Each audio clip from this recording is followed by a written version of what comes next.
This is an iHeart podcast. Guaranteed human.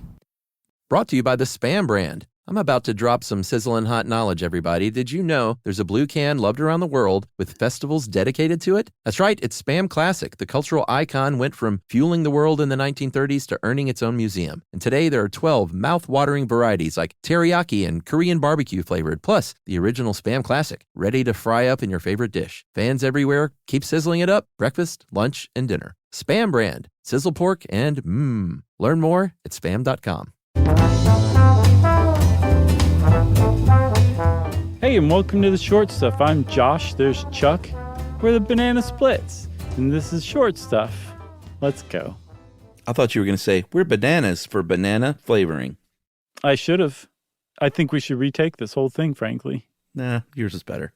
No way. Not by a million years. Yours was better than mine. This is a good episode. Hats off to you for putting it together. Thank you, but the hats really come off to a handful of astute listeners, Chuck, because I had no idea about this until in our watermelon episode. If you'll remember, you started talking about how just far off like banana candy flavor is from actual banana taste. Mm-hmm. And I was like, you're absolutely right. And they just missed the mark so badly. But after we talked about that, we didn't realize we'd accidentally stumbled into kind of like a overlooked history of at least flavor science, if not pop culture, that some of our listeners wrote in and said, guys, get this. That banana flavoring actually is really dead on to a banana that we don't eat anymore. It was created back at a time when there's this banana that's not around any longer was popular. And that's why it seems weird to us, because it doesn't taste like the bananas we eat today. And I just started tearing at my clothing and shaking my head left and right. I was like, got to get a Short Stuff out as fast as possible about this. Delirium set in when you heard there was an OB. That's right. An OGB. That's right. And that banana, my friends, is called, is it Michel? Mm-hmm. The Gros Michel, Grosmichel. That was a banana grown in the beginning of the mid-19th century by a coffee grower in Jamaica. And we would, Big Mike would be his name here in the States, but it was Gros Michel. Mm-hmm. And this stuff was great for sending around the world because it grew in little tight bunches. It was very thick-skinned. It was very slow to ripen after you picked it off. And so it was really good as a shipping fruit until disaster struck. Isn't that right? Yeah. So I think in the 1870s, around then, the Gros Michel became the dominant banana, and that lasted all the way until the top banana. That's right. That lasted all the way until the 1950s, when something called a Panama disease or banana wilt, which is a fungal disease that attacks banana plants. And it's caused by a fungus called Fusarium oxysporum forma specialis cubense. I think it actually aroused the dead or something. I think it did too. Look out behind you, Chuck. Yeah.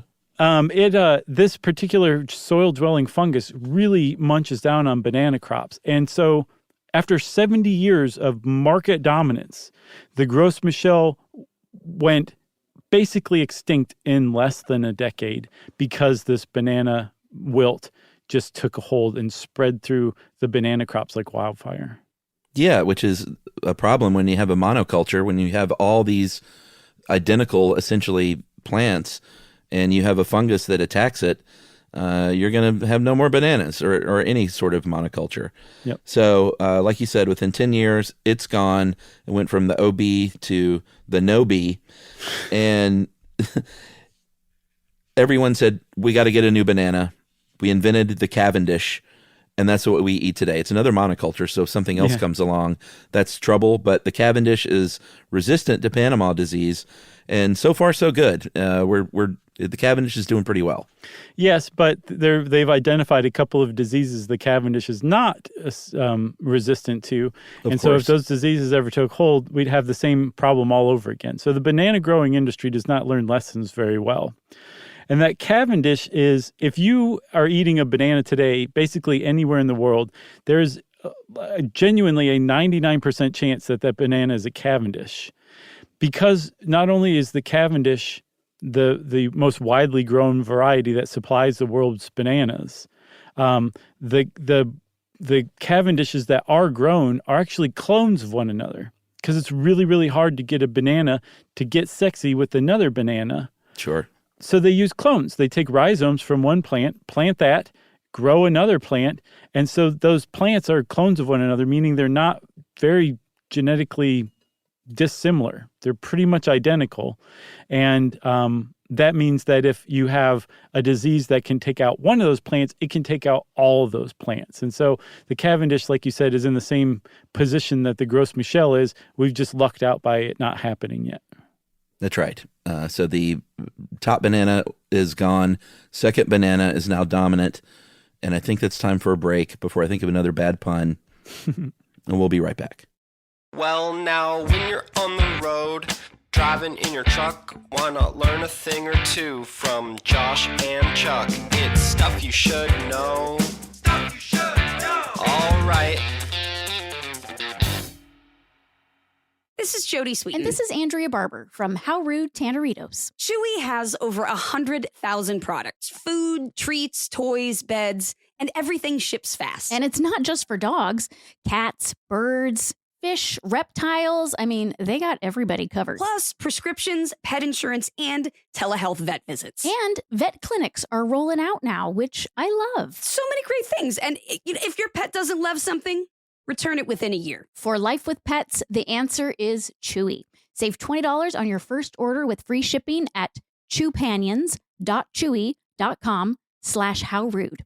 Joy is essential, and it's also elusive. You can't order it, you can't borrow it, or simply hope it into life. But now, there's a new and exciting way to start your journey toward a more joyful existence. Joy 101. It's a new podcast hosted by me, Hoda Kotb. Together, guys, we'll have meaningful conversations with the world's most fascinating people. Entertainment legends, sports icons, wellness experts, and everyday people will share how they find, allow, and experience joy. And I'll offer some of my own tips and takes on seeking a more balanced and harmonious life. If you're craving inspiration, support, and useful tools to maximize your joy, tune into these candid, uplifting, and moving on-air chats. Joy after a breakup, joy as an empty nester, joy after a loss, joy as a caretaker. This new podcast will speak to you. Listen to Joy 101 on the iHeartRadio app, Apple Podcasts, or wherever you get your podcasts.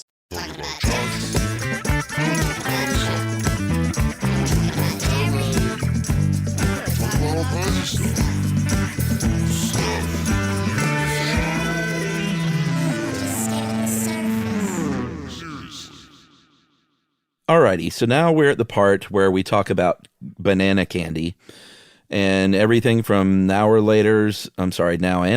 I always said now or laters when I was a kid. I did too.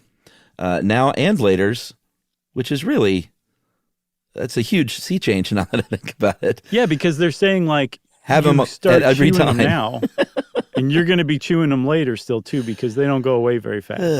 Or Runts or Necco wafers, any of that stuff. You've probably eaten it and said, this really doesn't taste like a banana. And like you mentioned at the beginning, it's because it doesn't taste like a Cavendish. Apparently, it does taste like a Gros Michel, and it's a very nuanced story to why.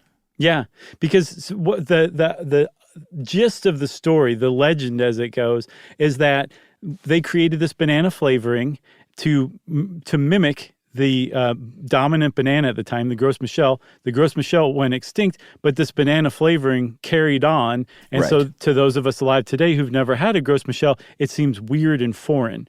But it's not like the chemists extracted Gros Michel and then injected it into the candy, and then that's where banana flavoring came from. It's like you said, the whole thing was a lot more nuanced than that. And in fact, they developed this artificial banana flavor and then tinkered with it to make it mimic the Gros Michel, which, as we'll see, they apparently did pretty well.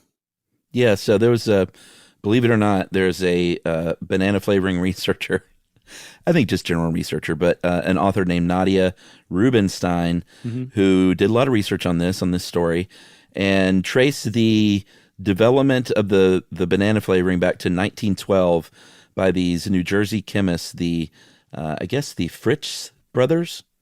Sure. Fritzsche? Freesia? It's like Fritz and F-R-I-T-Z. Nietzsche mixed together. S-C-H-E. It's kind of a weird name. Freesia. But they said that Fritschie. the Frischi brothers. But they were from New Jersey, so they didn't take any guff, and they didn't want anybody poking around their banana synthesizing operation. Mm-hmm. But Nadia Rubenstein found out that they did isolate from real bananas, and that they had to have been Gros Michel because that was the top banana. Right. So you'd say, well, then the story is true. They took Gros Michel essence and put it into candies. Still not quite right, because it gets a little more convoluted than that, because what they extracted from the Gros Michel and identified as basically banana essence is a chemical compound called amyl acetate. And it's not just found in bananas. It's found in other fruits. And it's actually one of the other fruits that it's really kind of predominant in is pears. And Rubenstein found from her research that depending on the company you were buying from and the decade it was, amyl acetate would be marketed in their catalogs either as banana essence or pear essence. And that over the years, it eventually just kind of evened out into a generic fruity essence, because it depends a lot on the power of suggestion and the nose or tongue of the beholder, what fruit it evokes. Yeah, and this is, I think, where it gets super cool, because if you live in the UK, you probably eat a little more pear than banana, or at least historically or culturally, that's sort of the deal, than you might hear in the United States. I think Americans eat like 130 bananas a year or something like that. That's everyone around the world. Oh, that's how everybody? much bananas Okay. we eat. Yeah. But the UK is big on their pears and pear-flavored things. So if you take the very same exact vial of that, what's it called again? Amyl acetate. Amyl acetate, you stick it under the nose. First of all, you say, get that beer pint out of your hand so you can smell something for a change. And they say, right. And you put that vial under the nose of someone from the UK, they'll say, tastes like pear. And Put that's that same what we vial. think about the Brits. Put that same vial under an American. First of all, you smack the cheap light beer out of the American's hand. Okay. And you put that under their nose, and they'll say, oh, it tastes like a banana. And it's the same thing. Right. It's the same vial. It all depends on what you've been exposed to. Remember, we were talking about like gray candy having banana flavor, if you'd even be able to recognize this banana flavor. Like, I was right in a really roundabout way, which I love. Sure. Super love that kind of thing. Because you have to basically tell people, this is banana candy. This flavor, it's banana flavor. Right. And the thing is, though, is they really did kind of nail the taste of Gros Michel with this amyl acetate, because upon later inspection, food science and flavoring science has gotten exponentially more sophisticated than it was back in 1912 when the Fritschie brothers were working. And they found that Gros Michel bananas had more of a related compound called isoamyl acetate than the Cavendish does. And that because of this kind of thicker concentration of amyl acetate in this banana flavoring, it evokes the Gros Michel way more than it does the Cavendish. And like you said, beyond just food scientists, there is a banana grower in Hawaii that does grow that top banana, the OG banana, the Gros Michel. And they went out, the BBC interviewed this guy, and he was like, they're like, well, what does the Gros Michel taste like? He said, it tastes like that fake banana flavor. Yeah. It tastes like a runt, basically. Yeah.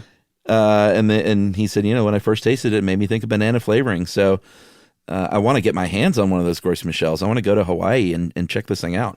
Yeah, same here. Next time we're in Hawaii, Chuck, I'll bring you back some Gros Michels. Because they're great for shipping. That's right. You just drop one in the mail. Yeah, I will. I'll put some stamps on it and send it to you. You got anything else about Gros Michel or banana flavoring? No, I thought this was super interesting. Me too. I loved it. So thanks for all to the listeners who wrote in to let us know about this wonderful little story. And in the meantime, everybody, Short Stuff is out. Stuff You Should Know is a production of iHeartRadio. For more podcasts from iHeartRadio, visit the iHeartRadio app, Apple Podcasts, or wherever you listen to your favorite shows.